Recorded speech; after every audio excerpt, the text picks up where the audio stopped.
কাছাড় জেলা বিজেপি সভাপতি কংগ্রেসকে মুসলমানদের দল বলে কটাক্ষ করায় রীতিমতো মিশ্র প্রতিক্রিয়া দেখা দিয়েছে। ধলাইয়ের একটি সভায় এই মন্তব্য করেন তিনি। বিজেপি সভাপতি রূপম সাহার এই মন্তব্যের কড়া নিন্দা জানিয়েছে নরসিংপুর ব্লক কংগ্রেস সভাপতি রাজন পালের। সংখ্যালঘুদের ভোট নিয়ে এভাবে মন্তব্য করা রাজনৈতিকভাবে দায়িত্ব জ্ঞানহীন এবং উস্কানিমূলক অভিমত প্রকাশ করেছেন কংগ্রেস নেতা। আমরা যেটা মনে করি, ধলাই অঞ্চলে কংগ্রেস আজকের দিনে কিছু নাই। এখানে কিছু মুসলিম মানুষ আছে টুকটাক। আজকের কংগ্রেস দল তো মুসলিমের দল, এখানে তো ভারতীয় জনতা পার্টি, হিন্দুরা তো খুব একটা যায় না, দু একজন যায় যারা কংগ্রেসের সঙ্গে আছে। তো আমার একটা ধারণা যে কংগ্রেস ওনারাও যারা যায় ওনারাও তলে তলে বিজেপিরই ভোটটা দিবে। কারণ যারা বুদ্ধিসম্পন্ন মানুষ, যারা ভারতীয় জনতা পার্টির কাজ কাম বিভিন্ন ডেভেলপমেন্ট যেটা ধলাই অঞ্চলে হয়েছে, বিগত স্বাধীনতার পরে কোনো দল এটা করতে পারেনি। আমরা 10 বছরে ধলাইতে যেভাবে উন্নয়ন হয়েছে, ধলাই ঘরে ঘরে জল পৌঁছেছে, কারেন্ট পৌঁছেছে এবং প্রতিটা মানুষের ঘরে ঘরে বিভিন্ন স্কিম, সরকারি স্কিম পৌঁছেছে। স্বাধীনতার 60 বছর কংগ্রেস ছিল, 60 বছরে কংগ্রেস কোনো কিছু মানুষকে দিতে পারেনি, নিরাপত্তা দিতে পারেনি, সব দিক দিয়ে দুর্নীতিতে ভরা ছিল কংগ্রেস। আর আমার বিশ্বাস ধলাইয়ের অঞ্চলের মানুষ কংগ্রেসের সঙ্গে যাবে না, ধলাইয়ের মানুষ ভারতীয় জনতা পার্টি থাকবে। আর আগামী দিনে ধলাইতে আপনাকে আমি গ্যারান্টি দিয়ে বলতে পারি, ধলাই সিট আমরা 40 থেকে 50,000 ভোটে জিতবো।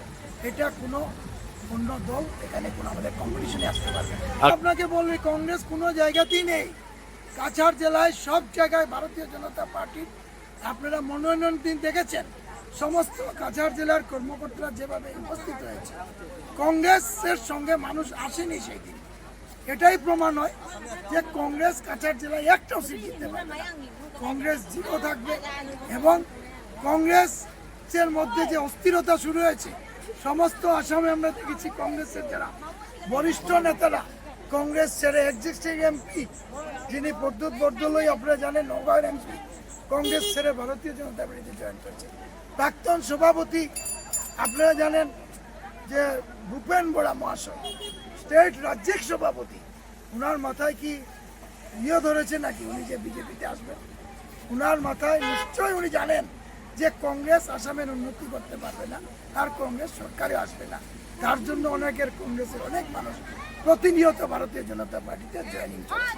যে আমরা শিলচরের যে বিজেপি দলের যিনি সভাপতি রূপম সাহাজি, তাই নিশ্চয় আজকে অতদিন থেকে রাজনীতি করিয়া আমি তার কাছে অনুরোধ, আজকে যদি তাই মিটিংয়ের মাধ্যমে সবাই হিন্দু মানুষের ভুল বুঝাইবার চেষ্টা করে, হিন্দু সিম্পেটি আনার চেষ্টা করে যে মুসলিম ভোট তার লাগে না, ঠিক আছে, আজকে তাই কইছেন মুসলিম ভোট তো আমরা লাগে না, মুসলিম ভোট তো এগুলা কংগ্রেসের ভোট। আমার কাছে তার অনুরোধ, তার যে মাইনরিটি যেটা মোর্চা আছে বিজেপি দলের, তাইটা আগে বন্ধ করুক। অযথা হিন্দু মানুষের ভুল বুঝেন কিন্তু লাগে, আমরা সব বুঝতে পারি, তার আগে মাইনরিটি মোর্চাটা তার দলের বন্ধ করুক, তারপরে এইরকম করুক।